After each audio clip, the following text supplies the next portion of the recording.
வணக்கம். என் பேரு தாமஸ். அ இதுக்கு முன்னாடி ஒரு ஷார்ட்ஸ் ஒண்ணு நான் போட்டிருந்தேன். ப்ராப் ட்ரேடிங்க பத்தி. அதனுடைய எக்ஸ்ப்ளனேஷன் தான் அந்த ஷார்ட்ஸ்னுடைய எக்ஸ்ப்ளனேஷன் தான் இந்த வீடியோ. அ இதுல நம்ம என்ன பார்க்க போறோம் அப்டின்னா, ப்ராப் ட்ரேடிங்னா என்ன? அது உண்மையிலேயே ஒரு ஏமாத்து வேலையா? இல்ல ஒரு ஜென்யூனான ஒண்ணா? அப்டின்றத பத்தியும், அது எப்படி இயங்குது? அப்டின்றத பத்தியும் நம்ம பார்க்க போறோம். ப்ராப் ட்ரேடர் அப்படின்றது ப்ராப் அப்படின்றது ப்ரொப்ரைட்டரி ட்ரேடிங் அப்படின்றதனுடைய ஷார்ட் ஃபார்ம் தான் ப்ராப் ட்ரேடிங் அப்படின்றது. இது இதனுடைய மெயின் இது என்ன அப்படின்னாச்சுன்னா, ஃபண்ட ப்ராப் ஃபர்ம் அந்த ப்ரொப்ரைட்டரி ட்ரேடர் அவங்க கிட்ட ஃபண்ட் இருக்கும். அந்த ஃபண்ட யூஸ் பண்ணி அவங்களுடைய எய்ம் என்னன்னா, ஒரு ஸ்கில்டு ஒரு புரொஃபஷனல் ட்ரேடர்ஸ வச்சு ட்ரேட் பண்றது. இப்படி பண்றது தான் ப்ராப் ட்ரேடிங் அப்படின்னுவாங்க. இப்போ ஃபார் எக்ஸாம்பிள் உங்ககிட்ட நெறைய பணம் இருக்கு. பட் ஆனா உங்களுக்கு ட்ரேடிங் நீங்க பண்ணல. அப்படின்றப்ப ஒரு 4, 5 பேர ஹையர் பண்றீங்க. அ வேலைக்கு எடுக்குறீங்க. வேலைக்கு எடுத்து அவங்க கிட்ட கம்ப்யூட்டர்லாம் குடுத்து, எல்லாத்தையும் குடுத்து நீங்க ட்ரேட் பண்ணுங்க அப்படின்னு சொல்லிட்டு குடுக்குற மாதிரி தான் இந்த இது ப்ராப் ட்ரேடிங். அதான் ஒரு நிறுவனம் தன்னுடைய பணத்தை பயன்படுத்தி திறமையுள்ள ட்ரேடர்களை வைத்து ட்ரேட் செய்வது. இதுதான் ப்ராப் ட்ரேடிங் அப்படின்றது. ஆ இதுல ட்ரேடர் நம்மளுடைய காசெல்லாம் நம்ம எதுவும் போடணுன்ட்டு அவசியம் கிடையாது. போட வேண்டிய தேவையும் இல்ல. ஆனா அவங்க என்ன பண்ணுவாங்க அப்டின்னாச்சுன்னா, நம்மளுடைய புரொஃபஷனல் ஸ்கில் எப்படி ட்ரேட் பண்றோம்? நம்ம எப்படி ரொம்ப டிசிப்ளினா ட்ரேட் பண்றோமா? ரிஸ்க் மேனேஜ்மென்ட்லாம் எப்படி நம்ம மெயின்டெயின் பண்றோம்? அப்புறம் நம்ம எப்படி ப்ராஃபிட் பண்றோம்? இதெல்லாம் பார்த்து நம்மள எவாலுயேட் பண்ணுவாங்க. எவாலுயேட் பண்ணி, அ அதுல நம்மளுக்கு வர லாபத்த அவங்களுக்கும், நம்மளுக்கும் ஷேர் பண்ணிக்கிறது. பணம் அவங்களுது. ட்ரேட் பண்றது நீங்க. ஒழுங்கா ட்ரேட் பண்ணணும். அதாவது ரிஸ்க் மேனேஜ்மென்ட்ட பார்க்கணும். எப்படி டிசிப்ளினா பண்றீங்க? எவ்வளோ ப்ராஃபிட் இதெல்லாம் பார்த்துட்டு, ப்ராஃபிட்ட அவங்க எடுத்துக்குவாங்க. ஸோ இதனுடைய மெயின் இது என்ன அப்படின்னாச்சுன்னா, உங்களுடைய ஸ்கில் தான் அவங்களுக்கு தேவை. உங்களுடைய பணம் இல்ல. உங்களுடைய ஸ்கில் தான் தேவை. இதுதான் ப்ராப் ட்ரேடிங் அப்படின்றது. ஆ இதுல இதனுடைய ஹிஸ்டரி அப்படின்னு சொல்லிட்டு நம்ம பார்த்தோம் அப்படின்னாச்சுன்னா, இது ஒண்ணும் புதுசான ஒரு கான்செப்ட் கிடையாது. ஆரம்ப காலத்துலலாம் என்ன பண்ணியிருந்தாங்கன்னா, ப்ராப் ட்ரேடிங் ஆரம்பத்தில் பெரிய வங்கிகள் மற்றும் வால் ஸ்ட்ரீட் நிறுவனங்களால் பயன்படுத்தப்பட்டது. இப்ப நீங்க அ த வுல்ஃப் இன் த வால் ஸ்ட்ரீட் அப்படின்னு சொல்லிட்டு நம்ம டைட்டானிக் ஹீரோ நடிச்ச படம். அ யாரு பேரு? Tick cardio டிகாப்ரியோவா? அவர் பேரு எனக்கு மறந்து போச்சு. டைட்டானிக்ல ஹீரோவா நடிச்சிருப்பாப்புல. ஒரு படம் இப்ப ரீசென்ட்டா ரிலீஸ் ஆச்சு. நீங்க கூட பார்த்திருப்பீங்க. வுல்ஃப் இன் த வால் ஸ்ட்ரீட் அப்படின்ட்டு ஒரு ஹாலிவுட் மூவி. ஸோ இது ஏறக்குறைய டிபிக்கலா அந்த காலத்துல எப்படி ஒரு ட்ரேடிங் கம்பெனி இருந்தது அப்படின்றதுக்கு ஒரு எக்ஸாம்பிள் அது. அவங்க என்ன பண்ணுவாங்க அப்படின்னாச்சுன்னா, நெறைய ட்ரேடர்ஸ ஹையர் பண்ணுவாங்க. வேலைக்கு எடுப்பாங்க. வேலைக்கு எடுத்து அவங்கள வச்சு ட்ரேட் பண்ணுவாங்க. இது முன்னாடி யூஸ் பண்ண ஒரு மெத்தட் தான். வால் ஸ்ட்ரீட்ல பெரிய நிறுவனங்கள் எல்லாம் பண்ணிட்டுருந்தாங்க. அதுக்கப்புறமா என்ன ஆச்சு அப்டின்னாச்சுன்னா, ஒரு பெரிய ஒரு கிராஷ் ஃபினான்ஷியல் கிராஷ் கிரைசிஸ் இதாச்சு 2008ல. அதுக்கு அப்புறமா தான் அதுல கொஞ்சம் சேஞ்சஸ் வந்தது.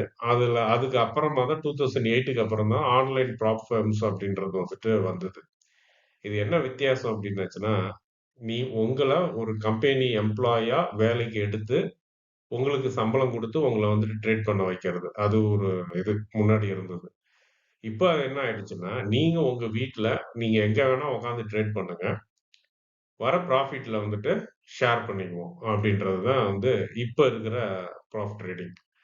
ஸோ இது ஏதோ புதுசா இப்ப வந்த கான்செப்ட் கிடையாது. பழைய கான்செப்ட் தான். எப்படி ஒரு சயன்ஸ் எவாலுயேட் ஆயி a black and white phone, colour ஃபோனா வந்தது. அப்புறம் கீபோர்டு டச் ஸ்கிரீனா வந்தது. டச் ஸ்கிரீன் அப்புறம் 4G மொபைல், 5G மொபைல் அப்படின்னு சொல்லிட்டு அப்படியே வந்த மாதிரி தான். இதுவும் வந்துட்டு ஒரு ஃப்ளோர் ட்ரேடிங் அதுலருந்து அப்படியே டெவலப் ஆயி வந்த ஒரு இதுதான். அ இந்த ப்ரோப் ட்ரேடிங் அப்படின்றது. ஸோ, அதனால வந்துட்டு இது ஏதோ ஒரு புது கான்செப்ட் புதுசா வந்திருக்கு அப்படின்றதெல்லாம் இல்ல. ஆ இது ஏற்கனவே இருக்கிற ஒரு கான்செப்ட் தான். அதனுடைய மாடர்ன் வெர்ஷன் தான் வந்துட்டு அ இப்ப இருக்கிற ப்ரோப் ட்ரேடிங் அப்படின்றது. இதுல வந்துட்டு அவங்களுக்கு எப்படி வந்துட்டு பணம் கிடைக்குது அப்படின்றது வந்துட்டு மெயினா வந்து நம்ம பார்க்கணும். ஏன் அப்படின்னாச்சுன்னா, முன்னாடி வந்து என்ன பண்ணிட்டு இருப்பாங்கன்னா, ட்ரேடர்ஸ் வந்துட்டு ஏதாவது லாஸ் பண்ணிட்டாங்கன்னு வச்சுக்கங்களேன், முடிஞ்சது அவ்வளோதான். நீங்க ஒரு ஒரு கம்பெனி வச்சிருக்கிறீங்க ப்ராப் ட்ரேடிங்கு. ஆளுங்கள விட்டு ட்ரேட் பண்ண சொல்றீங்க. அவங்க ஏதாவது லாஸ் பண்ணிட்டாங்கன்னா, ரிஸ்க் மேனேஜ்மென்ட் சரியில்லாம, பணம் போறது உங்க பணம் தான் போகும். ஸோ இந்த மாரி பயங்கரமான ரிஸ்க். இதெல்லாம் வந்து 2008ல வந்துட்டு ஃபேஸ் பண்ணது. ஸோ அதுக்கப்புறமா தான் அந்த அந்த இது வந்துட்டு அந்த ப்ராப் ட்ரேடிங் அப்படின்றது வந்துட்டு ஒரு அடுத்த ஒரு டைமென்ஷனுக்கு வந்துட்டு மாறுனது. ஸோ இந்த இதுல வந்துட்டு அவங்க எப்படி இது பண்றாங்க அப்படின்னாச்சுன்னா, ஆ ஃபார் எக்ஸாம்பிள் இப்போ உங்களுக்கு வந்துட்டு நீங்க வந்துட்டு ட்ரேடிங் பண்ணணுன்ட்டு உங்களுக்கு ஆசை. இந்த மத்தவங்க ஃபண்ட வச்சு. ஆனா உங்களுக்கு நல்லா தெரியும் அப்படின்னாச்சுன்னா, ஃபர்ஸ்ட் அவங்க வந்துட்டு 2 லெவல் வைப்பாங்க. அது இப்போ ஒவ்வொரு ஃபேமும் வந்துட்டு சில பேர்லாம் வந்துட்டு ஒரு ஸ்டெப்பே போதும் அப்படின்றாங்க. இன்னும் ஒரு சில பேர்லாம் வந்துட்டு 2 ஸ்டெப் வந்துட்டு யூஸ் பண்றாங்க. இதுல வந்து என்ன நடக்கும் அப்படின்னாச்சுன்னா, இதுக்கு வந்துட்டு நீங்க வந்துட்டு ஒரு ஃபீஸ் வந்துட்டு உங்கள்ட்ட வாங்குவாங்க. ஃபார் எக்ஸாம்பிள்க்கு வந்துட்டு அந்த ஃபண்டினுடைய சைஸ பொறுத்து. இப்போ உங்களுக்கு வந்துட்டு $5000 தராங்க. உங்களுக்கு குடுக்க மாட்டாங்க. அந்த அக்கவுண்ட்ல இருக்கும். அத நீங்கலாம் எடுக்க முடியாது. ஒரு $5000 வந்துட்டு அலாட் பண்ணுவாங்க. இல்ல $20,000 இதே மாரி $50,000 அப்படின்னு சொல்லிட்டு, அது எவ்வளோ ஃபண்ட் அலாட் பண்றாங்களோ, அந்த ஃபண்டுக்கு தகுந்த மாதிரி அந்த ஒரு சேலஞ்ச் ஒரு டெஸ்ட் ஒண்ணு இருக்கும். அந்த டெஸ்ட்டுக்கு வந்துட்டு நீங்க வந்துட்டு பே பண்ணணும். அது மினிமம் வந்துட்டு ஒரு நல்ல ஃபர்ம்ல வந்துட்டு ஒரு ஜெனுயினான ஒரு லாங்கா இருக்கிற ஒரு இதுல வந்துட்டு எவ்வளோ வரும் அப்டின்னாச்சுன்னா, மினிமம் வந்து ஒரு $30லேருந்து வரும்னு வச்சுக்கங்க. ஒரு $30ல வந்துட்டு $30, $50 அப்டின்னு சொல்லிட்டு போகும். இப்போ $30க்குலாம் வந்துட்டு நீங்க வந்துட்டு ஃபண்ட் எல்லாம் வந்துட்டு இது பண்ணலாம். அப்ப இந்த $30 வந்துட்டு நீங்க பே பண்ணிட்டீங்கன்னா, அவங்க அவங்க கிட்ட பே பண்ண பின்னாடி, அவங்க வந்து ஒரு 2 லெவல் வைப்பாங்க. அந்த 2 லெவல்ல வந்துட்டு நீங்க வந்துட்டு பாஸ் பண்ணணும். பாஸ் பண்ணிட்டீங்க அப்டின்னுச்சுன்னா, அந்த அமௌண்ட்டயும் வந்துட்டு நீங்க உங்ககிட்ட இருந்து கலெக்ட் பண்ண அந்த ஃபீஸையும் வந்துட்டு உங்களுக்கு ரிட்டர்ன் பண்ணிட்டு, உங்களுக்கு வந்துட்டு ஃபண்ட வந்துட்டு அலாட் பண்ணுவாங்க. அந்த ஃபண்ட வச்சு நீங்க ஃபர்தரா வந்துட்டு ட்ரேட் பண்ணணும். ஆ இதுல வந்து எப்படி அப்டின்னுச்சுன்னா, இப்போ ஒரு 100 பேர் இருக்கிறீங்க. 100 பேர் போறாங்க. எனக்கு வந்து ஸ்கில் இருக்கு அப்டின்னு சொல்லிட்டு. அப்ப 100 பேருமே வந்து ஒரு $50 பே பண்றாங்கன்னு வச்சுக்கங்க. அப்ப $100 இன்டு 50 அப்டின்னாச்சுன்னா, எவ்வளோ ஆச்சு? $5000 ஆச்சு. ஒரு உதாரணத்துக்கு சொல்றேன். இப்ப $5000 வந்து பே பண்ணியாச்சு. பே பண்ணியாச்சுன்னா, அதுல வந்துட்டு மோஸ்ட்லி வந்து 90% வந்துட்டு ஃபெயில் ஆயிடும். அந்த இதுல. அப்ப அந்த ஃபெயில் ஆயிட்டாங்க அப்டின்னாச்சுன்னா, அந்த ஃபீஸ் வந்து அவங்களுக்கு தான். ஸோ, இந்த மாதிரி வந்துட்டு ஒரு ஃபீஸா வந்துட்டு அந்த சேலஞ்சுக்காக அவங்க வாங்குற அந்த ஃபீஸ வந்துட்டு, அவங்க வந்துட்டு எடுத்துக்குவாங்க. அப்ப தேர்றது வந்து பாஸ் பண்றது வந்துட்டு ஒரு 10% தான் வந்து இருக்கும். அந்த 10% வச்சு அவங்க ஃபர்தரா வந்துட்டு ட்ரேட் பண்றப்ப, அதுல வர லாபத்த வந்துட்டு அவங்க என்ன பண்ணிக்குவாங்க அப்டின்னாச்சுன்னா, உங்களுக்கு வந்துட்டு ஒரு 20 உங்களுக்கு ஒரு 80% அவங்களுக்கு ஒரு 20% அப்டின்னு சொல்லிட்டு பிரிச்சுக்குவாங்க. அப்போ ஃபீஸ்னால வந்துட்டு ஒரு ப்ராஃபிட் அவங்களுக்கு வரும். அடுத்தது வந்துட்டு அந்த நீங்க அந்த பாஸ் பண்ணி சேலஞ்ச பாஸ் பண்ணி அடுத்தது வந்துட்டு ட்ரேடரா வந்துட்டு அவங்க சம்பாரிக்கிறதுல இருந்துட்டு, இப்போ நீங்க பாஸ் பண்ணிட்டீங்க. பாஸ் பண்ண பின்னாடி உங்களுக்கு வந்துட்டு ஒரு ஃபண்ட் வந்துரும். அ ஒரு $5000 அப்டின்ட்டு. அப்ப அந்த $5000 வச்சு நீங்க ப்ராஃபிட் பண்றதுல 80% வந்துட்டு நீங்க எடுத்துக்கலாம். 20% வந்துட்டு அவங்களுக்கு வந்துட்டு அவங்க எடுத்துக்குவாங்க. ஸோ, ஆனா எந்த இதுவுமே வந்து உங்க அக்கவுண்ட்டுக்கெல்லாம் 50,000லாம் வராது. அந்த லாபம் வந்து உங்களுக்கு வந்துட்டு அக்கவுண்ட்டுக்கு வந்து அனுப்புவாங்க. அது செட்டில்மென்ட் அவங்க பே அவுட் குடுக்குறப்ப வந்துட்டு அத அனுப்புவாங்க. நீங்க ஏதோ வந்து இப்படி நெனச்சுக்காதீங்க. ஏதோ தவறா. அதாவது நம்ம ஒரு 30 $50 கட்டிட்டோம். கட்டின உடனே 2 டெஸ்ட்லயும் பாஸ் பண்ண உடனே $5000 நம்ம பேங்க் அக்கவுண்ட்க்கு வந்துரும் அப்படின்லாம் நெனைக்காதீங்க. அப்படிலாம் கிடையாது இது. அந்த அக்கவுண்ட்ல தான் இருக்கும். இப்போ ஒரு புரோக்கர் அக்கவுண்ட்ல எப்படி இருக்கும் உங்களுக்கு? ட்ரேடிங் அக்கவுண்ட்ல. நீங்க இப்ப Zerodhaலயோ, ஒரு இதுலயோ ஒரு அக்கவுண்ட் இது வந்து புரோக்கரேஜ் கிடையாது. அதையும் நான் வந்து ஒரு உதாரணத்துக்காக சொல்றேன். இப்போ நீங்க உங்க பேங்க் அக்கவுண்ட்ல இருந்து ட்ரேடிங் அக்கவுண்ட்க்கு ட்ரான்ஸ்ஃபர் பண்றீங்க. ட்ரேடிங் அக்கவுண்ட்ல இருக்கிற அமௌண்ட்ட வந்து டக்குன்னு நீங்க எடுக்க முடியுமா? எடுக்க முடியாது. நீங்க வந்து ரிக்வெஸ்ட் குடுக்கணும். வித்ட்ராவல் ரிக்வெஸ்ட் குடுத்தாய்ங்க அப்டின்னுச்சுன்னா, உங்க புரோக்கரேஜ் ஃபர்ம் வந்துட்டு உங்க புரோக்கரேஜ் கம்பெனி வந்து உங்க அ அக்கவுண்ட்க்கு வந்து அந்த பணத்த வந்துட்டு அனுப்புவாங்க. சேம் அதே போல தான், நீங்க வந்து வர ப்ராஃபிட் அவங்க அக்கவுண்ட்ல தான் இருக்கும். ஸோ அது வந்து உங்களுக்கு என்னுடைய என்னுடைய ப்ராஃபிட் வந்துருச்சு. நான் இவ்ளோ ப்ராஃபிட் பண்ணியிருக்கேன். எனக்கு வந்துட்டு உங்க 80% குடுங்க அப்டின்ட்டு நீங்க ரிக்வெஸ்ட் பண்ணீங்க அப்டின்னுச்சுன்னா, அந்த இத வந்துட்டு உங்களுக்கு அனுப்புவாங்க. இந்த ரிக்வெஸ்ட் பண்றதுல வந்துட்டு ஒவ்வொரு கம்பெனியும் ஒவ்வொரு இது பண்ணுவாங்க. சில பேர்லாம் என்ன பண்ணுவாங்க, நீ டெய்லி வந்துட்டு ரிக்வெஸ்ட் குடுத்து எடுத்துக்கலாம்ன்னுவாங்க. சில பேர் வீக்லி ஒன்ஸ்ன்னுவாங்க. இல்ல மாசத்துல 1 தடவ, இல்ல மாசத்துல 2 தடவ தான் எடுக்கலாம் அப்டின்றது ஒரு கம்பெனி வந்துட்டு டிஃபரெண்ட்டா வந்துட்டு இருக்கும். இப்படிதான் வந்துட்டு அவங்க வந்துட்டு பணம் வந்து சம்பாரிக்கிறாங்க.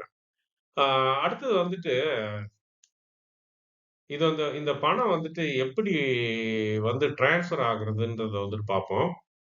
ப்ராப் ஃபர்ம் ட்ரேடர்களுக்கு நேரடியாக சந்தையில் பணம் குடுப்பதில்ல. உங்களுக்கு அதாவது நீங்க நீங்க பாஸ் பண்ணிட்டீங்க. பாஸ் பண்றப்ப நீங்க வந்து ரியலா ஒரு ஸ்டிமுலேட்டட் என்வைரன்மென்டல் அதாவது எப்படின்னா, நீங்க பேப்பர் ட்ரேடிங்லாம் பண்றீங்க பார்த்தீங்களா? சேம் அதே மாரி தான். நீங்க வந்து ட்ரேடிங் பண்ணுவீங்க. அந்த சேலஞ்சு ஸ்பேஸ்ல. அப்ப வந்துட்டு அது வந்துட்டு டெமோ அப்படின்னு சொல்லிட்டு குடுப்பாங்க. ஆனா அது வந்து ரியல் மார்க்கெட் பிரைஸ் தான் அது.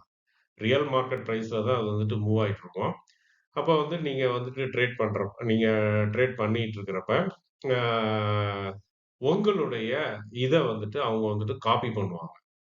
ஏன்னா நீங்க வந்துட்டு ஃபார் எக்ஸாம்பிள் அ மெட்டா 5 பிளாட்ஃபார்ம்ல வந்துட்டு நீங்க ட்ரேட் பண்றீங்க அப்டின்னாச்சுன்னா, நீங்க ஸ்டாப் லாஸு, என்ட்ரி நீங்க இங்க எது எதெல்லாம் டைப் பண்றீங்களோ எல்லாமே அங்க வந்துட்டு காப்பி ஆகும். ஸோ காப்பி ஆன பின்னாடி, அத அந்த காப்பிய வச்சு அவங்க வந்து ரியல் மார்க்கெட்ல வந்து ட்ரேடிங் நடக்கும். அப்ப நீங்க போடுறது வந்துட்டு உங்ககிட்ட இருந்து நீங்க போடுற ஆர்டரோ, நீங்க போடுற வந்துட்டு ஸ்டாப் லாஸோ எதுவுமே டைரக்ட்டா வந்துட்டு ஆ மார்க்கெட்டுக்குள்ள போகாது. அத வந்து அவங்க காப்பி பண்ணி, அந்த காப்பிய வச்சு அவங்க வந்துட்டு ட்ரேட் பண்ணுவாங்க. அப்ப இதுதான் வந்துட்டு ஸ்டெப்ஸு. இது வந்து பெர்ஃபார்மன்ஸ வந்துட்டு ட்ராக் பண்றதுன்னுவாங்க. காப்பி காப்பி ட்ரேடிங் நீங்க வந்து படிச்சிருப்பீங்க. அப்ப இந்த காப்பி ட்ரேடிங் வந்துட்டு பண்றப்ப, ஃபார் எக்ஸாம்பிள் வந்துட்டு நீங்க வந்துட்டு ஒரு ஸ்டாப் லாஸ் இவ்வளோ வைக்கிறீங்க, ப்ராஃபிட் இவ்வளோ வைக்கிறீங்க அப்டின்னாச்சுன்னா, அவங்க அப்படியே உங்கள்ட்ட வந்துட்டு காப்பி பண்ணி போடாம, அவங்க நீங்க உங்களுடைய அந்த entry, exit, stop loss, target இது எல்லாத்தையும் அப்படியே காப்பி பண்ணி, அவங்க ரிஸ்க் மேனேஜ்மென்ட் சில டைம் வந்துட்டு நீங்க லூஸா வச்சிருக்கலாம். அத வந்துட்டு அவங்க வந்துட்டு கரெக்ட் பண்ணிக்குவாங்க. கரெக்ட் பண்ணி அத வச்சு ட்ரேட் நடக்கும். இது எல்லாமே வந்து கம்ப்யூட்டரைஸ்டு ரிஸ்க் மேனேஜ்மென்ட் எல்லாமே. அப்போ உங்ககிட்ட இருந்து அவங்க உங்க ஸ்கில்ல எதிர்பார்க்குறாங்க. பட் ஆனா நீங்க டைரக்ட்டா போயிட்டு மார்க்கெட்ல ஆர்டர் போடல. நீங்க போடுறது எல்லாமே ஸ்டிமுலேட்டட் என்விரான்மென்டல் ஒரு இதுல தான் வந்துட்டு செய்றீங்க. அத வந்துட்டு அவங்க காப்பி பண்ணுவாங்க. காப்பி பண்ணி அத வந்து ட்ரேட் பண்ணுவாங்க. சேலஞ்ச் ஃபேஸ்ல வந்து இது நடக்காது. சேலஞ்ச் ஃபேஸ்க்கு அப்புறமா வர ஃபேஸ் நீங்க சேலஞ்சுல வந்துட்டு பாஸ் பண்ணிட்டீங்க எல்லாத்தையும் அப்டின்னாச்சுன்னா, அதுக்கு அப்புறமா வந்துட்டு வர இதுல வந்துட்டு இந்த மாதிரி வந்துட்டு அவங்க எடுப்பாங்க.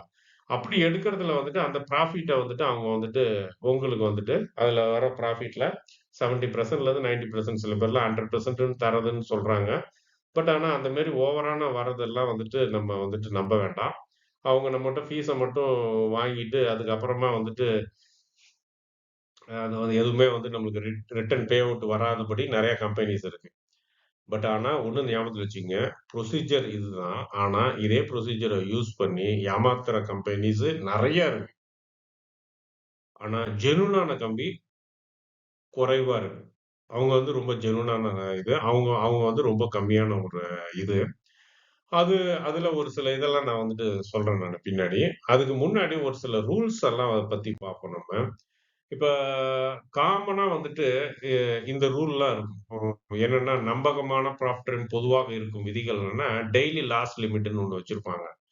அதாவது உங்ககிட்ட குடுக்குறாங்கல்ல ஃபண்ட். அந்த ஃபண்டுல வந்துட்டு 5%க்கு மேல வந்துட்டு நீங்க லாஸ் பண்ணக்கூடாது. ஆ அப்படின்னு சொல்லிட்டு குடுத்துருப்பாங்க.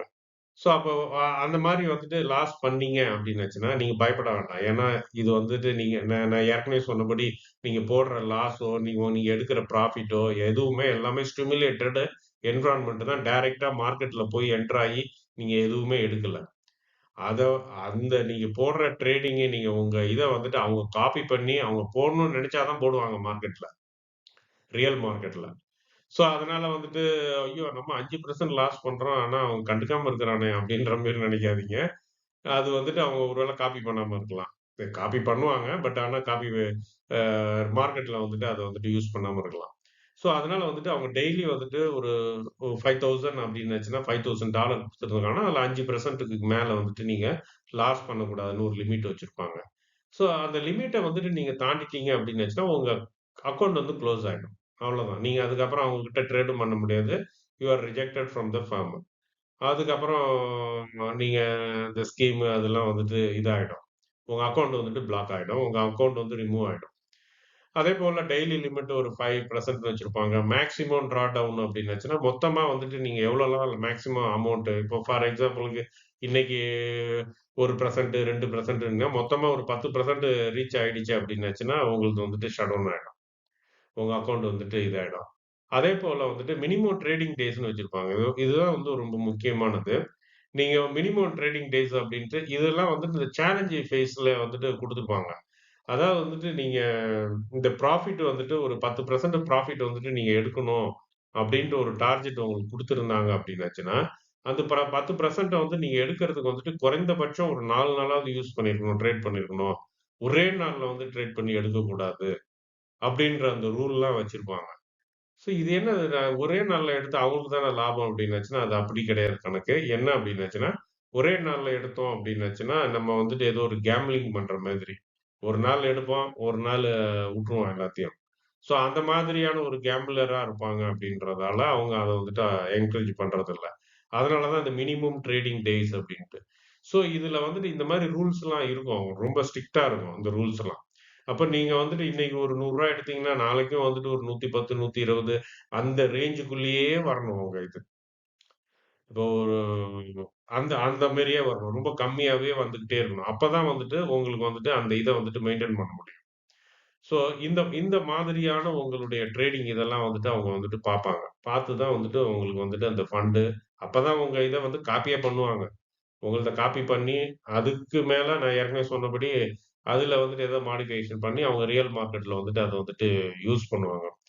அதேபோல வந்துட்டு நியூஸ் டைம் ரிஸ்ட்ரிக்ஷன் அப்படின்னு ஒண்ணு இருக்கு. அது என்ன அப்படின்னாச்சுன்னா, சடனா இப்போ ஆர்பிஐல வந்து அனௌன்ஸ்மென்ட் வருது. மொமெண்டரி பாலிசி அதே மாரி ஃபெட்ல வந்துட்டு யுஎஸ்ல ஃபெட்ல வந்துட்டு மொமெண்டரி பாலிசி அனௌன்ஸ்மென்ட் வருது. இது மாரி மேஜரா ஏதாவது நியூஸ்லாம் வருதுன்னா, அந்த இதுலலாம் வந்துட்டு ஒரு ரிஸ்ட்ரிக்ஷன் வச்சிருப்பாங்க. அந்த டேஸ்லலாம் வந்துட்டு நீங்க ட்ரேட் பண்ணக்கூடாது. இல்ல பண்ணலாம். ஒரு சில கம்பெனிஸ வந்துட்டு அது வந்துட்டு டிஃபர் ஆகும். அந்த மாதிரி இதெல்லாம் கொண்டாந்து வச்சிருப்பாங்க. இது எல்லாமே என்ன அப்டின்னாச்சுன்னா, ஒரு ட்ரேடர் வந்துட்டு ஒரு ஓவர் ட்ரேடிங் பண்ணாம ஒரு டிசிப்ளினோட வந்துட்டு ட்ரேட் பண்றதுக்காக அவங்க வச்சிருக்கிற ஒரு ரூல்ஸ். இந்த ரூல்ஸ் வந்து காமனா எல்லா கம்பெனிஸும் இது வந்து காமனா தான் இருக்கும். இதுல வந்து என்ன அப்டின்னாச்சுன்னா, அடுத்தது வந்துட்டு இது வந்துட்டு ரெட் ஃபிளாக்ஸ்ன்னு க வித்தவுட் ரெட் ஃபிளாக் அதனால கிரீன் கலர்ல குடுத்துருக்கிறேன். இந்த ரூல்லாம் வந்து ஜென்யூனான ரூல் தான். அடுத்து வர ரூல் தான் வந்துட்டு ரொம்ப சிக்கலா இருக்கும். இது என்ன அப்டின்னாச்சுன்னா, ரூல்ஸ் வித் ரெட் ஃபிளாக்ஸ். அப்டின்னா என்னன்னா, இது வந்து risk team decision is final. அதாவது என்ன பண்ணுவாங்கன்னா, இப்ப நீங்க நல்லா ரூல்ஸ் பிரகாரம் தான் நல்லா ட்ரேட் பண்ணிட்டு இருக்கிறீங்க. அவங்க என்னென்ன ரூல்லாம் சொன்னாங்களோ, அந்த ரூல்லாம் ஃபாலோ பண்ணி தான் நீங்க வந்து ட்ரேட் பண்றீங்க. ஆனா, அவங்களுடைய அந்த டெர்ம்ஸ் அண்ட் கண்டிஷன்ஸ்ல risk team decision is final அப்டின்னாங்கன்னா, நீங்க என்னதான் பண்ணியிருந்தாலும், அது உங்களுக்கு குடுக்க முடியாதுன்ட்டாங்கன்னா முடிஞ்சு போச்சு. நீங்க வந்து ரிஸ்க்க சரியா இது மெயின்டெயின் பண்ணல அப்டின்னு சொல்லிட்டாங்க அப்டின்னாச்சுன்னா, அது முடிஞ்சு போச்சு. அந்த மாரி ஏதாவது வந்துட்டு இது இருக்கா அப்டின்ட்டு நீங்க அந்த ரிஸ்க் அக்ரீமெண்ட் பார்க்குறீங்கல்ல, டெர்ம்ஸ் அண்ட் கண்டிஷன்ஸ்ல. அதுல வந்துட்டு நீங்க பார்க்கணும். அடுத்து வந்து அன்கிளியர் கன்சிஸ்டன்சி ரூல்ஸ்.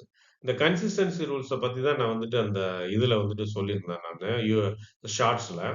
அதுதான் அதாவது எப்படின்னா, நீங்க வந்துட்டு ஒரு ப்ராஃபிட்ன்னு எடுக்கிறீங்க அப்படின்னாச்சுன்னா, அந்த ப்ராஃபிட் வந்துட்டு கிராஜுவலா அப்படியே வந்துகிட்டே இருக்கணும். ஆ ஒரு நாள் ரூ. 100 எடுக்கிறதும், ஒரு நாள் ரூ. 1000 எடுக்கிறதும், ஒரு நாள் அதான் நான் டாலர்ல சொல்றேன். ஒரு நாள் $100 எடுக்கிறதும், ஒரு நாள் $1000 எடுக்கிறதும் இப்படிலாம் இருந்ததுன்னா, உங்களுக்கு அந்த கன்சிஸ்டன்சி வந்துட்டு வராது. கன்சிஸ்டன்சி வந்து ரொம்ப ரொம்ப மேல போயிடும். நம்ம இது ச ரொம்ப கீழ வராம ரொம்ப இதா இருக்கும். கன்சிஸ்டன்சி அது வந்துட்டு ஆ இதாயிடும். அப்ப என்னன்னா, நீங்க இதுல வந்துட்டு 1 நாள் கம்மியா, 1 நாள் அதிகமா அந்த மாரிலாம் வந்துட்டு எடுக்கக்கூடாது. ஆ அது வந்து ஒரு பெர்சன்டேஜ் ஒண்ணு வச்சிருப்பாங்க. ஒரு 35% அப்படின்ற மாதிரி. அப்ப அப்படி வச்சிருந்தாங்கன்னா, நீங்க வந்துட்டு அதுக்குள்ள அது ஒரு வரணும். உங்களுக்கு வந்துட்டு கன்சிஸ்டன்சி வந்து ரொம்ப உள்ள வரணும் அப்டின்னாச்சுன்னா, கொஞ்சம் நல்லா யோசிச்சு பாருங்க. உங்களுக்கு வந்துட்டு பெர்சன்டேஜ் வந்துட்டு நல்லா இருக்கணும். அப்படி இருந்தா தான் உங்களுக்கு வந்துட்டு அந்த இது வந்துட்டு ஆ அ அதாவது நீங்க ரெகுலரா ட்ரேட் பண்றப்ப உங்களுக்கு வர லாபம் வந்து ஒரு ரேஞ்சுக்குள்ளேயே இருக்கணும். ஒரு சைட்வே மார்க்கெட் மாரி இன்னைக்கு ரூ. 100 $100 சரி, நேத்து ஒரு $110 எ அடுத்த நாள் ஒரு $95 $90 ஸோ இந்த மாதிரியே ஒரு ரேஞ்சுக்குள்ளேயே போச்சு அப்டின்னாச்சுன்னா, ஓகே. அப்படி இல்லாம ஒரு நாள் 100, ஒரு நாள் 1000, ஒரு நாள் 50 ஸோ இந்த மாரி போச்சு அப்டின்னாச்சுன்னா, அத சொல்லி அது கன்சிஸ்டன்சி இல்ல உங்க இதுல. ஒரு நிலையான ஒரு இது இல்லாம இருக்கு. அப்டின்னு சொல்லிட்டு ரிஜெக்ட் பண்ணிட்டு உங்களுக்கு எந்த காசும் குடுக்க மாட்டாங்க. ஸோ இந்த மாரி ஒரு சில ரூல்ஸ் எல்லாம் வந்துட்டு போட்டு, இந்த சின்ன சின்ன இந்த ஃப்ராட் கம்பெனின்னு சொல்றோம் பார்த்தீங்களா? அவங்க இத தான் பண்ணுவாங்க அவங்க. அடுத்தது வந்துட்டு எ வேக் டெஃபினேஷன் கன்னாபின்னான்னு கண்ட ஓவர் ட்ரேடிங், இது நான் ஓவர் ட்ரேடிங் அப்படி பண்ணீங்கன்னா அப்நார்மல் ட்ரேடிங், இப்படி பண்ணுனா அப்நார்மல் ட்ரேடிங் அப்படின்னு சொல்லி ஏகப்பட்ட கண்டிஷன்ஸ் எல்லாம் போட்டு, உங்கள ஒரு குழப்பி, உங்களுக்கு வந்துட்டு பேமெண்ட் கிடையாதுங்கன்றுவாங்க. நீங்க வந்து ப்ராஃபிட்லாம் எடுத்திருப்பீங்க. ஆனா உங்களுக்கு வந்துட்டு வராது. அதேபோல வந்துட்டு பேமெண்ட் வந்துட்டு டிலே ஆகும். ஆனா டிலே ஆகுற பேமெண்ட்க்கு வந்துட்டு என்ன ரீசன்னு வந்துட்டு சொல்ல மாட்டாங்க. சரி அது வந்து கான்டாக்ட் பண்ணி அவங்ககிட்ட கேட்கலான்னு பார்த்தா, அதுக்கு ஒரு ரெஸ்பாண்டே இருக்காது. அத எப்படி அப்ளை பண்றது, அப்பீல் பண்றதுன்னு கூட வந்துட்டு தெரியாம இருக்கும். ஸோ இந்த மாரி ரூல்ஸ் எல்லாம் போட்டு, கடைசில வந்துட்டு உங்களுக்கு பேமெண்ட் வந்து கிடையாது அப்படின்னு சொல்லுவாங்க. இதனால வந்து உங்களாலயும் வந்து எதனால இவன் வந்து பேமெண்ட்ட டிலே பண்ணான் அப்படின்றது உங்களுக்கும் வந்துட்டு தெரியாம போயிடும். ஸோ இது என்ன சொல்றேன்னா, இந்த ரூல் இருக்கு பார்த்தீங்கன்னா, ரூல்ஸ் வித் ரெட் ஃபிளாக்ஸ் அப்படின்றது. ஸோ இந்த மாரி ரூல் வந்துட்டு ஒரு கம்பெனில வந்துட்டு இருக்கு அப்படின்னாச்சுன்னா, அவன் கண்டிப்பா ஃப்ராட் கம்பெனின்னு தான் அர்த்தம். ஸோ அப்ப இந்த இந்த மாதிரி இதுல வந்துட்டு நீங்க ட்ரேட் பண்ணணும்னு நெனச்சீங்க அப்டின்னாச்சுன்னா, ஜென்யூனான கம்பெனிஸ் இருக்கு. ஆ எஃப்டிஎம்ஓன்னு ஒண்ணு இருக்கு.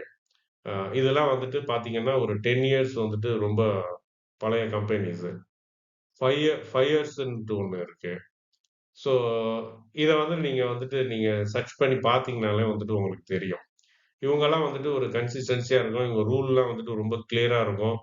ஆ என்ன ஒண்ணு அவங்க ஃபீஸும் கொஞ்சம் அதிகமா இருக்கும். அந்த சேலஞ்சிங் வருது பார்த்தீங்களா, அந்த ஃபீஸும் வந்துட்டு அதிகமா இருக்கும். இந்த ஃப்ராட் கம்பெனிஸ் எல்லாம் வந்து என்ன பண்ணுவாங்க அப்டின்னாச்சுன்னா, ஃப்ரீ சேலஞ்சுன்னுவாங்க, கம்மியான காசுக்கு வந்து தருவாங்க. ஸோ அந்த மாதிரிலாம் வந்து இருந்தது அப்டின்னாச்சுன்னா, ரொம்ப இதா இருக்கும். ஆனா ஒண்ணு வந்து நல்ல பெனிஃபிட் என்னன்னா, நீங்க இந்த ஃபேக்கான கம்பெனிஸ் இருக்கு பார்த்தீங்களா, இந்த ஃபேக்கான கம்பெனில இந்த ஃப்ரீ சேலஞ்சுன்னு குடுத்தான்னா, எதுவும் பணம் கட்டாம, அதுல போயிட்டு ஜாயின் பண்ணி, நீங்க வந்து ட்ரேட் பண்ணுங்க. ட்ரேட் பண்ணீங்க அப்டின்னாச்சுன்னா, உங்களுக்கு ஒரு டிசிப்ளின் வந்துட்டு வரும். ட்ரேடிங்ல வந்துட்டு ரொம்ப டிசிப்ளின்றது வந்து ரொம்ப முக்கியம். ஆ ஒரு நாளைக்கு ஒரு ட்ரேட் தான் எடுக்கணும் அப்படின்னு சொல்லி நீங்க முடிவு பண்ணி ரூல் ஃபாலோ பண்ணுவீங்க. இவ்வளோ தான் ரிஸ்க் எடுக்கணும் நம்ம கேபிட்டல்ல அப்படின்றதெல்லாம் வந்துட்டு நீங்க செட் பண்ணி ட்ரேட் பண்றீங்க அப்படின்னாச்சுன்னா, இது வந்துட்டு உங்களுக்கு நல்ல ஒரு டிசிப்ளின தரும். அத யூஸ் பண்ணி நீங்க உங்க நார்மலா நம்ம என்எஸ்சிலலாம் வந்து ட்ரேட் பண்றோம் பார்த்தீங்களா? National stock exchange. ஸோ இந்த மாரி இதுல வந்துட்டு உங்களுக்கு ரொம்ப யூஸ்ஃபுல்லாவும் இருக்கும். இல்ல நீங்க வந்து அதிலேயே வந்துட்டு நீங்க ட்ரேட் பண்ணணும் அப்படின்னு நினைச்சீங்கன்னா, நல்ல கம்பெனிஸா வந்துட்டு ஆ செலக்ட் பண்ணிட்டு, அதுல போயிட்டு வந்துட்டு ட்ரேட் பண்ண பாருங்க. அதனால வந்து இது வந்துட்டு டோட்டலா ஃபேக்கா அப்படின்னாச்சுன்னா, அப்படிலாம் கிடையாது. ஃபேக்லாம் கிடையாது. ஃபேக் கம்பெனிஸ் நெறைய இருக்கு. ஃபேக் கம்பெனி நெறைய இருக்கு. பட் ஆனா இந்த இந்த கான்செப்ட் இந்த விதமான ட்ரேடிங் வந்துட்டு ஃபேக் கிடையாது. இது வந்து ரியல் தான் அது. ஸோ ஆனா அதுல வந்துட்டு நீங்க செலக்ட் பண்றது வந்துட்டு கரெக்ட்டா இருக்கணும்.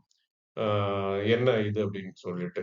அதுல நீங்க வந்து அவங்க பே அவுட்லாம் குடுத்தாங்கன்னீங்களா, இதெல்லாம் வந்து நெட்ல போயிட்டு நீங்க வந்துட்டு ஒரு வாட்டி சர்ச் பண்ணி இது பண்ணுங்க.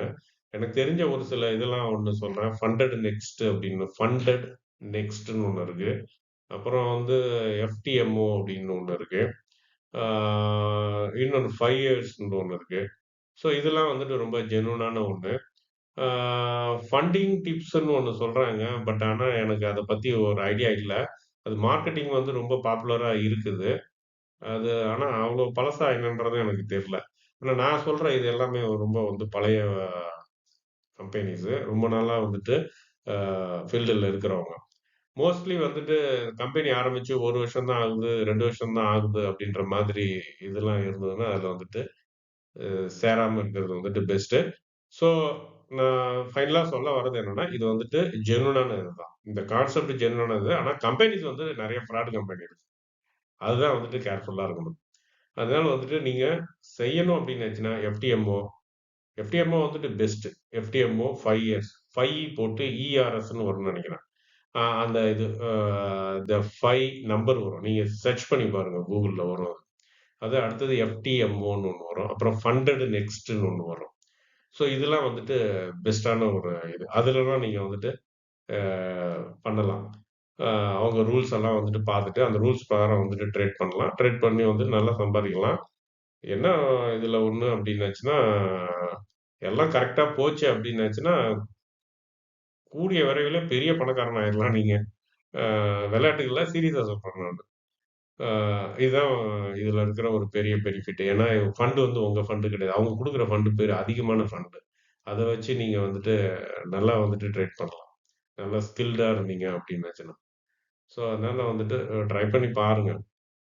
ஆனா இந்த 1 இயர் கம்பெனி, 2 வருஷ கம்பெனிலலாம் போயிட்டு தயவு செஞ்சுட்டு சீப்பா குடுக்குறாங்க. நெறைய ஆஃபர் குடுக்குறாங்கன்னு சொல்லிட்டு அதுலலாம் போயிட்டு பணத்த கட்டிட்டு இருக்காதீங்க. அது எல்லாமே வந்துட்டு இதாயிடும். ஒரு சில இதெல்லாம் வந்துட்டு பேமெண்ட் வந்துட்டு நீங்க வந்துட்டு இன்டர்நேஷனல் கார்டு மூலமா தான் வந்துட்டு பே பண்ற மாரி இருக்கும். ஆ உங்களுக்கு. 2வது நீங்க வந்துட்டு அந்த கம்பெனில வந்துட்டு ரிஜிஸ்டர் பண்றப்ப, நீங்க குடுக்குற இன்ஃபர்மேஷன்லாம் ரொம்ப கரெக்ட்டா இருக்கும். அ உங்க வீட்டு அட்ரஸ் குடுக்குறீங்க அப்டின்னாச்சுன்னா, அந்த அட்ரஸ் வந்துட்டு உங்க பேங்க் அட்ரஸோட மேட்ச் ஆகணும்.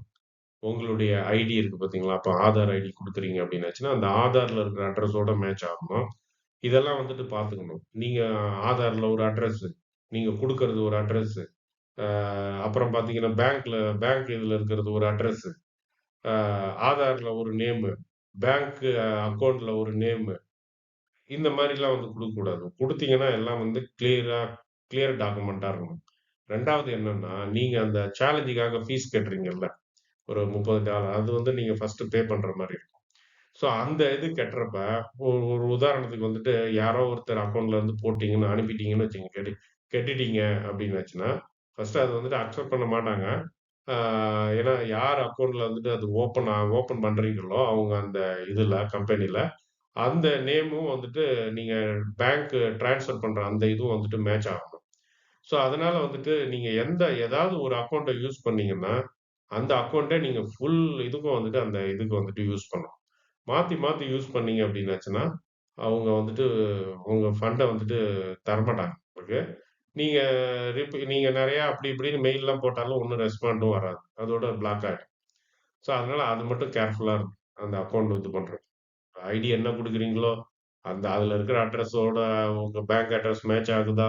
எல்லாம் கிளியரா வந்துட்டு பார்த்துட்டு, அதுக்கப்புறமா வந்துட்டு பண்ணுங்க. அதுவும் வந்து ரொம்ப ஜென்யூனான கம்பெனி. என்ன கேட்டீங்க அப்டின்னாச்சுன்னா, ஒப்பீனியன்னா எஃப்டிஎம்ஓ 5 இயர்ஸ் ஃபண்டட் நெக்ஸ்ட்டு இந்த இத வந்துட்டு நீங்க பாருங்க. அது ஒரு ஒரு 4 கம்பெனிஸ் தான் வந்து தேரும். நெறைய பெரிய லிஸ்ட்லாம் வந்து கிடையாது. ஃபண்டிங் பிப்ஸ் வந்துட்டு ரொம்ப சாஃப்ட்வேர் மக்கள் இப்ப இருக்கிறாங்க பார்த்தீங்களா, அவங்க ரொம்ப பாப்புலரா பேசிட்டு இருக்கிறாங்க. பட் ஆனா எனக்கு அத பத்தி தெரியல. நான் பார்த்தது வரைக்கும் வந்துட்டு எஃப்டிஎம்ஓவும் வந்துட்டு 5 இயர்ஸ் ஃபண்டட் நெக்ஸ்ட் இதெல்லாம் கொஞ்சம் ஜெனூனா இருக்கு அப்டின்ட்டு கேள்விப்பட்டேன். ஃபண்டிங் டிப்ஸும் வந்துட்டு நல்லா இருக்கிற மாரி தான் வந்துட்டு கேள்விப்பட்டேன். இத எப்படி நீங்க வந்து இது பண்ணணும் அப்டின்னாச்சுன்னா, ஃபர்ஸ்ட்டு வந்து அந்த கம்பெனியினுடைய அட்ரஸ் பார்க்கணும். Physical address. சில பேர் பார்த்தீங்கன்னா, இந்த கண்ட்ரில இருக்குன்னு போட்டிருப்பாங்க. ஆனா வந்து அந்த கண்ட்ரில வந்துட்டு எங்க இருக்குன்னுலாம் தெரியாது. சில சமயம் கண்ட்ரி எந்த கண்ட்ரில அந்த கம்பெனி இருக்குன்னே வந்து தெரியாம இருக்கும். ஆனா ஃபண்டிங் டிப்ஸ் வந்து எனக்கு தெரிஞ்சு ஃபண்டிங் டிப்ஸ் வந்துட்டு துபாய்ல இருக்குன்னு நெனைக்கிறேன். ஏன்னா ஆஃபீஸு. ஸோ அந்த மாதிரி வந்துட்டு அது உண்மையிலேயே அந்த ஆஃபீஸ் இருக்குதாங்க. அவங்க பில்டிங் இருக்குதா? இதெல்லாம் வந்து நீங்க வந்துட்டு ஒரு சர்ச் பண்ணணும். 2வது வந்து எவ்வளோ நாளா வந்து அவங்க இருக்கிறாங்க? அப்படின்றதையும் வந்துட்டு பார்க்கணும். அதேபோல ஆ ரிவ்யூஸையும் வந்துட்டு பாருங்க நெட்ல. அத பத்தி எப்படிலாம் ரிவ்யூஸ் வருது அப்படின்றதெல்லாம் வந்து பாருங்க. இதெல்லாம் வந்து பார்த்தேன்னா, ஒரு 10 இயர்ஸா இருக்கிறாங்க மார்க்கெட்ல அப்படின்னாச்சுன்னா, அது போலாம். அந்த 10 இயர்ஸா இருக்கிறது தான் வந்துட்டு எஃப்டிஎம்ஓ இவங்கலாம் வந்துட்டு முன்னலாம் இருக்கிறவங்க தான் அவங்க. ஸோ அந்த அந்த மாதிரி வந்துட்டு பார்த்துட்டு நீங்க வந்துட்டு சூஸ் பண்ணுங்க. அ ஆனா ஒண்ணு நல்லா டிசிப்ளின்னா, ஸோ இப்படிதான் வந்து ட்ரேட் பண்ணணும் அப்படின்ற ஒரு ஐடியா உங்களுக்கு வரும். இங்க ஜோசியம் பார்க்குற மாரி ஏறப்போதுன்னா வாங்க, இறங்க போதுன்னா விக்கிறது அந்த அந்த பிசினஸே கிடையாது. அதுல வந்துட்டு எல்லாமே வந்து ரொம்ப டிசிப்ளின் ட்ரேடு தான். ஒரு ட்ரேட் எடுத்தீங்கன்னா, கண்டிப்பா அதுல ஸ்டாப் லாஸ் இருக்கணும். அதுக்கு வந்துட்டு இது டார்கெட் இருக்கணும். அதே போல எதனால அந்த ட்ரேட்ல நீங்க என்டர் ஆனீங்க? அப்படின்றதும் வந்து தெரியும். இல்ல திடீர்னு பச்சை கலர் கேண்டில் போச்சு. அதனால நான் வந்துட்டு பை பண்ணேன். திடீர்னு ரெட் கலர் கேண்டில் வந்தது. அதனால வந்து செல் பண்ணேன். ஸோ இந்த மாதிரிலாம் வந்துட்டு ட்ரேட் பண்ணீங்க அப்படின்னாச்சுன்னா, ரிஜெக்ட் பண்ணி விட்டுருவாங்க. ஸோ உங்களுடைய இது எல்லாமே ஏன்னா அவங்க உங்களத வந்துட்டு காப்பி பண்ணுவாங்க. உங்களுடைய நீங்க போடுற எல்லா என்ட்ரியுமே ரெக்கார்ட் ஆகும். நீங்க ஒரு இத போட்டுட்டு நீங்க மார்க்கெட் என்ட்ரில என்டர் பண்ண எ என்ட்ரி ஆனீங்கனாலும் அதுவும் அங்க ரெக்கார்ட் ஆகும். நீங்க ஸ்டாப் லாஸ போட்டுட்டு அந்த ஸ்டாப் லாஸ் ஹிட் ஆகுறதுக்கு முன்னாடியே நீங்க வெளியில வந்தாலும் அதுவும் ரெக்கார்ட் ஆகும் ட்ரேடிங்ல. ஸோ இந்த மாரி வந்து நான் ரொம்ப மானிட்டரா பண்ணுவாங்க. ரொம்ப மானிட்டர் பண்ணுவாங்க. அதனால வந்துட்டு உங்களுடைய ஸ்கில்லு, உங்களுடைய ப்ரொஃபஷனலா இருக்கணும் நீங்க ட்ரேட் பண்றதுல. அந்த மாதிரி இருந்தீங்க அப்டின்னாச்சுன்னா, நல்லா சம்பாரிக்கலாம். நன்றி, வணக்கம்.